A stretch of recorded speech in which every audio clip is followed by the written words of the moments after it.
પંચમહાલની વેજલપુર પોલીસે હુમલાખોરોને ભણાવ્યો કાયદાનો પાઠ। હુમલાના 7 આરોપીને સાથે રાખી ઘટનાનું રિકન્સ્ટ્રક્શન કરાયું। કાલોલ તાલુકાના ઘુસર ગામે ગોમા નદીના પટમાં ખાણ ખનીજ વિભાગની ટીમ પર હુમલો કર્યો હતો। ગેરકાયદે ખનન રોકવા ગયેલી ટીમ પર આરોપીઓએ હુમલો કર્યો હતો, જેને લઈ પોલીસે કાર્યવાહી કરી। હુમલાની પદ્ધતિ અને વપરાયેલા સાધનો અંગે ઝીણવટભરી તપાસ કરી મહત્વના પુરાવા એકત્ર કરાયા। વધુમાં તંત્રએ ઝડપાયેલા આરોપીઓની ગેરકાયદેસર મિલકતોની તપાસ શરૂ કરી છે અને તેને વહીવટી પ્રક્રિયા હેઠળ દૂર કરવાની કડક તૈયારીઓ હાથ ધરી છે।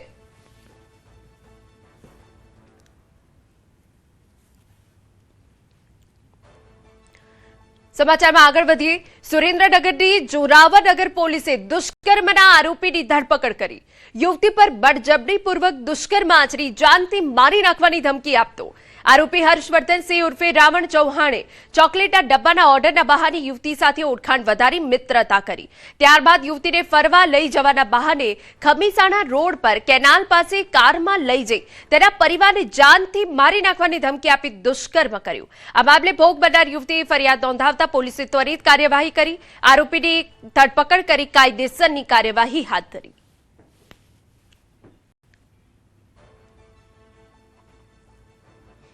बीएनएस कलम 64(1) અને 351(3) મુજબ જોરાવનગર પોલીસ સ્ટેશન ખાતે ફરિયાદ લઈ આગળની કાર્યવાહી કરવામાં આવેલ છે।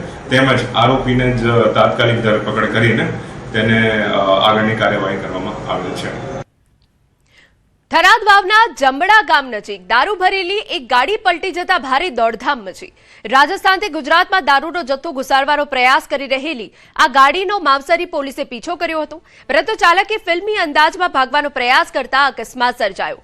ગાડી રોડની સાઈડમાં પલટી જતા મોટી સંખ્યામાં લોકોના ટોળા એકઠા થયા। પોલીસે લોડર અને ટ્રેક્ટરની મદદથી ગાડીને ઊભી રાખી દારૂનો જથ્થો કબજે કર્યો। પોલીસે ગાડીના ચાલકને ઝડપી પાડી જેલ ભેગો કર્યો। આ મામલે આગળની કાર્યવાહી હાથ ધરાઈ છે।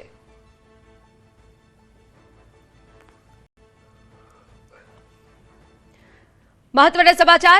ભારત સરકારે સંરક્ષણ ક્ષેત્રે 2 મહત્વની નિમણૂકોની જાહેરાત કરી, જેમાં લેફ્ટનન્ટ જનરલ NS રાજા સુબ્રમણીને આગામી ચીફ ઓફ ડિફેન્સ સ્ટાફ તરીકે નિયુક્ત કરવામાં આવ્યા। તેઓ જનરલ અનિલ ચૌહાણનો કાર્યકાળ પૂર્ણ થયા બાદ પદ સંભાળશે અને લશ્કરી બાબતોના વિભાગમાં સચિવ તરીકે પણ સેવા આપશે। આ સાથે જ વાઇસ એડમિરલ કૃષ્ણા સ્વામીનાથનની આગામી નૌકાદળના વડા તરીકે વરણી કરવામાં આવી, જેઓ 31 મે 2026ના રોજ એડમિરલ દિનેશ કુમાર ત્રિપાઠીનું સ્થાન લેશે। 4 દાયકાનો બહોળો અનુભવ ધરાવતા આ બંને અધિકારીઓ દેશની સુરક્ષા વ્યવસ્થામાં પાયાની ભૂમિકા ભજવશે।